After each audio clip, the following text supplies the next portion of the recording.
ये कहानी बिहार के एक पुराने शहर दरियापुर की है। यहाँ हर रविवार को लगने वाली एक छोटी सी संडे मार्केट होती थी।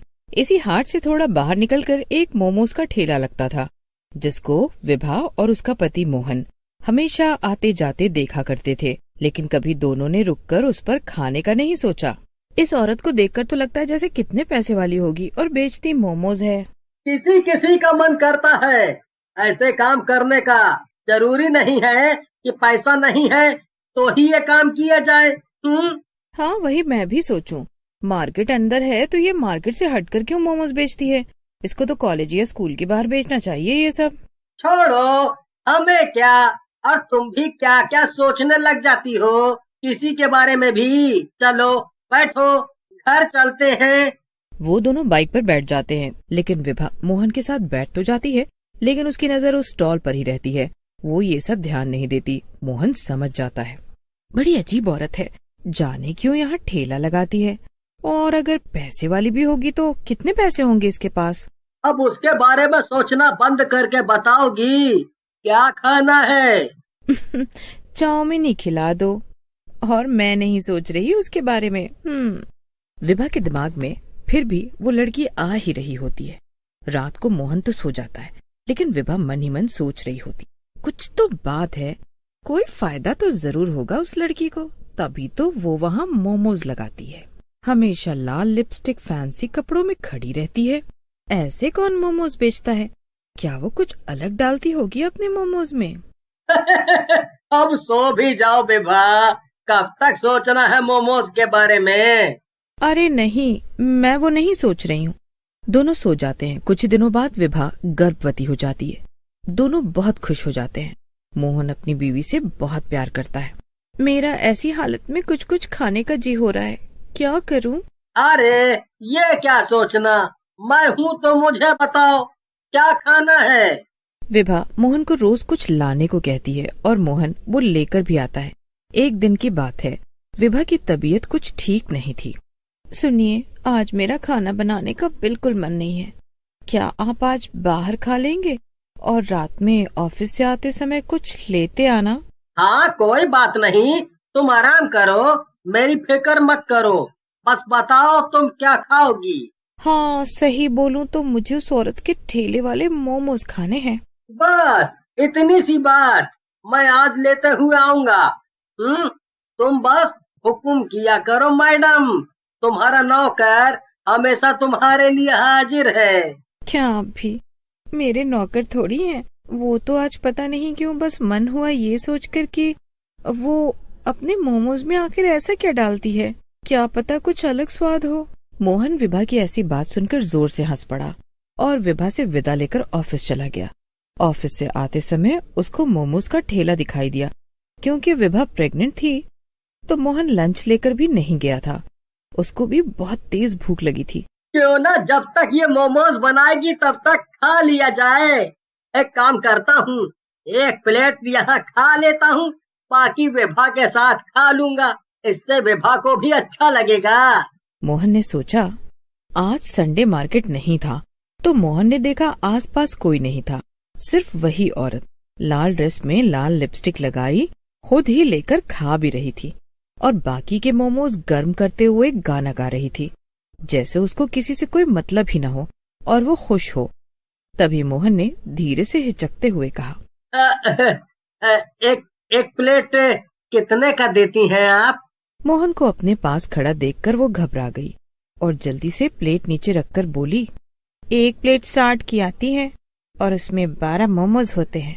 ठेला देखकर तो लगा था मानो कितना ही महंगा देती होगी, लेकिन ये तो बहुत सस्ता है। ठीक है, तो 2 प्लेट आप पैक कर दीजिए घर ले जाने को, और हाफ प्लेट आप हमको अभी खाने के लिए दे दीजिए। मैं 2 प्लेट तो पैक कर देती हूँ, साथ में 1 प्लेट ही आपको खाने को दे देती हूँ। आज आप मेरे पहले ग्राहक हो तो हाफ प्लेट मेरी तरफ से मुफ्त। मोहन लड़की की बात सुनकर खुश हो जाता है। लड़की फिर से गाना गाने लग जाती है। हवा तेज हो जाती है। मोहन अपना फोन निकालता है, लेकिन उसमें बिल्कुल नेटवर्क नहीं होता। लेकिन लड़की, गुमनाम है कोई, बदनाम है कोई, मोहन उसका गाना सुनकर उससे पूछता है, आपको पता है क्या, यहाँ 1-2 महीने पहले एक लड़की ने 2 आदमी को मार दिया था। मोहन को लड़की की ये बात बहुत अजीब लगती है, लेकिन वो सोचता है, जल्दी से मोमोज खाकर घर चलता हूँ विभा के पास। ये रहे सर आपके गर्मा गर्म मोमोज, वो भी फुल प्लेट। आप ये खाओ, तब तक मैं घर के लिए मोमोज पैक कर देती हूँ। लेकिन बस एक शर्त है सर, मोमोज आपको सारे खाने पड़ेंगे। मोहन मोमोज लेकर खाना शुरू कर देता है। जैसे जैसे वो मोमोज खाता है वैसे ही वैसे उस लड़की का चेहरा डरावना होता जाता है। मोहन बहुत डरने लगता है क्योंकि आसपास कोई भी नहीं होता। क्या हुआ सर, खाओ ना, सारे खाने हैं आपको। अब उस लड़की की आवाज भी भारी होती चली गई थी। तभी मोहन की नजर उसके पैरों पर पड़ती है। वो उल्टे होते हैं, लेकिन मोहन ऐसा दिखाता है जैसे उसको कोई फर्क नहीं पड़ रहा। लेकिन तभी मोहन की नजर मोमोज पर पड़ती है। उसके मोमोज में बहुत सारे कीड़े चल रहे होते हैं। तभी वो लड़की की तरफ देखता है। वो अब तक चुड़ैल बन चुकी थी। बोला था ना सारा खाना है, ऐसे छोड़ क्यों दिया? मोहन उसकी बात का कोई जवाब नहीं देता। मोहन उसकी कोई बात नहीं सुनता और अपनी बाइक स्टार्ट करता है और वहाँ से निकल जाता है। लेकिन बाइक वहीं वापस आ जाती है जहाँ वो चुड़ैल खड़ी मुस्कुरा रही होती है।